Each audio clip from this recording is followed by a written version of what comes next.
बिस्मिल्लाहिर्रहमानिर्रहीम।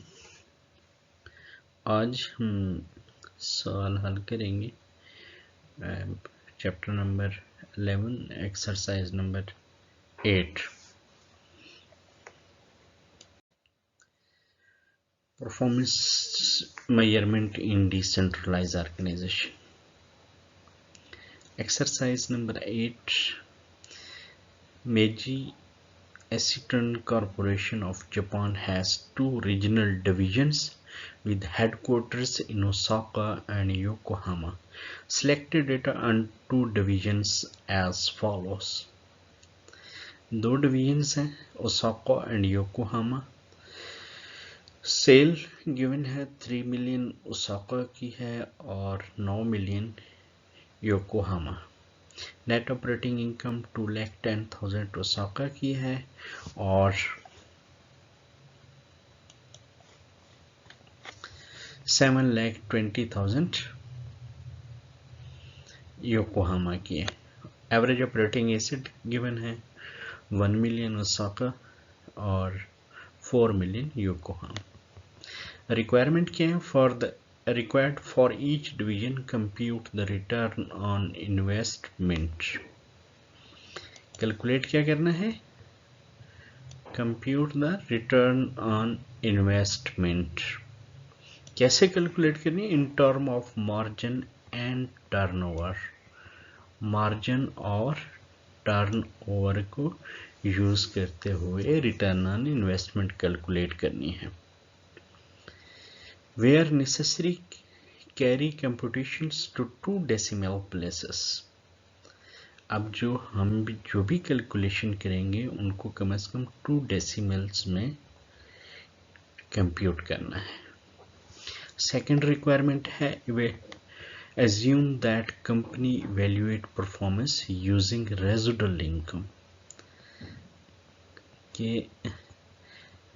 Company performance evaluate करने के लिए रेजिडुअल इनकम को यूज करती है and that minimum required rate of return for any division is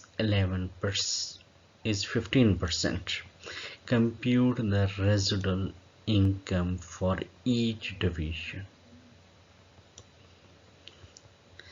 पहली requirement return on investment calculate करनी है और सेकंड रिक्वायरमेंट क्या है? रेजिडुअल इनकम कैलकुलेट करनी है। और third requirement is Yokohama's greater amount of residual income, an indication that it is better managed। explain कि अगर योकोहामा की रेजिडुअल इनकम ज़्यादा है तो क्या ये शो करती है कि ये बेटर मैनेज हो रही है? तो इसको एक्सप्लेन करना है। तो सबसे पहले रिटर्न ऑन इन्वेस्टमेंट कैलकुलेट करेंगे दोनों डिवीजन्स की, ओसाका की और योकोहामा की। रिटर्न ऑन इन्वेस्टमेंट कैलकुलेट करने के लिए सबसे पहले हमें मार्जिन और टर्नओवर हर डिवीजन में कैलकुलेट करना होगा। अब मार्जिन कैलकुलेट करेंगे। सबसे पहले रिटर्न ऑन इन्वेस्टमेंट का हमारे पास फॉर्मूला होता है return on investment is equal to margin multiply by turnover. अब मार्जिन कैसे कैलकुलेट करते हैं? मार्जिन का फॉर्मूला होता है net operating income divided by sale. तो ये हमारे पास क्या आ जाएगी? मार्जिन आ जाएगी। टर्नओवर क्या होता है? Turnover is equal to sale divided by average operating assets. अब ये हमारे पास सेल है और ये हमारे पास एवरेज ऑपरेटिंग एसेट्स है।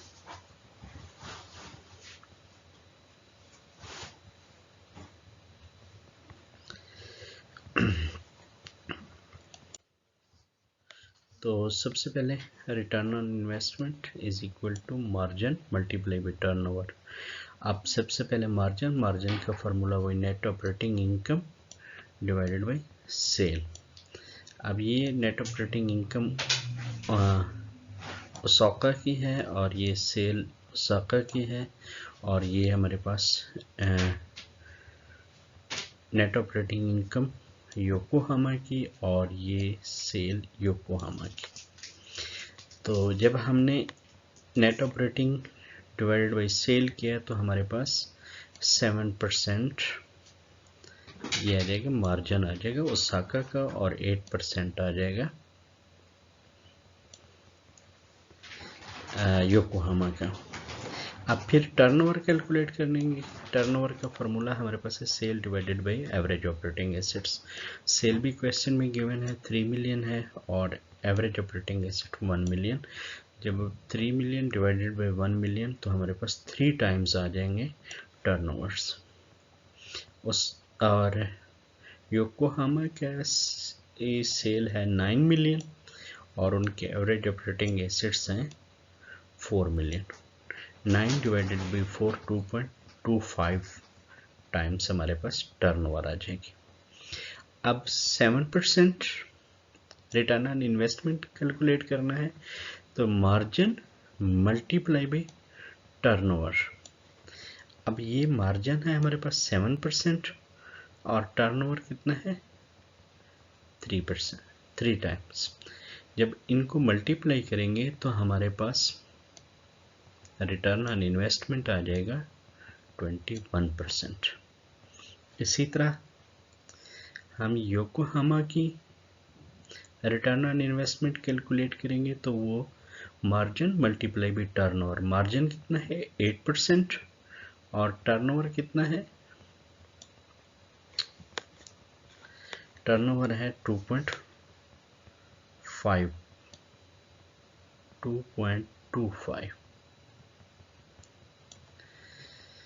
यानी 8 multiply by 2.25 is equal to 18%।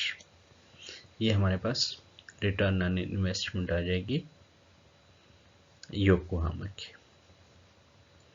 Second requirement है रेजिडुअल इनकम कैलकुलेट करनी है। रेजिडुअल इनकम का फॉर्मूला हमारे पास है net operating income minus minimum required return on average operating assets. तो क्वेश्चन में हमें minimum required rate of return दिया हुआ है 15% और एवरेज ऑपरेटिंग एसेट्स हैं 1 मिलियन के, और योकोहामा के एवरेज ऑपरेटिंग एसेट्स 4 मिलियन है और minimum required rate of return 15%। तो हमारे पास नेट ऑपरेटिंग इनकम योकोहामा की लेंगे और फिर उसमें से ये हम minimum required return on average operating assets minus करेंगे तो वो हमारे पास रेजिडुअल इनकम आ जाएगी।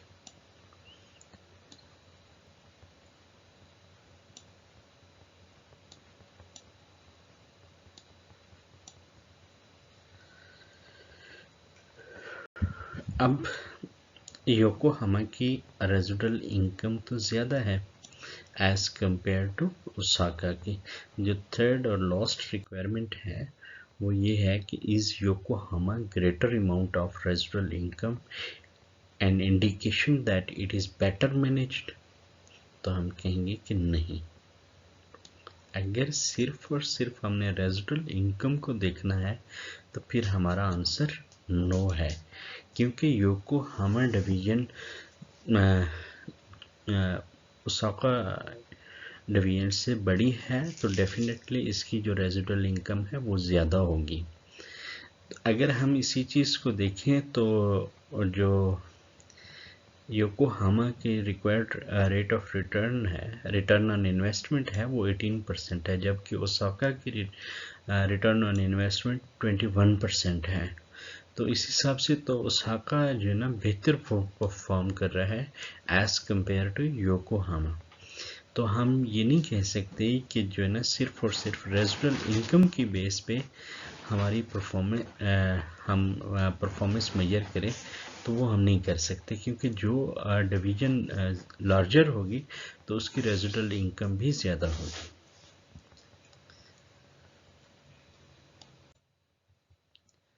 Thank you.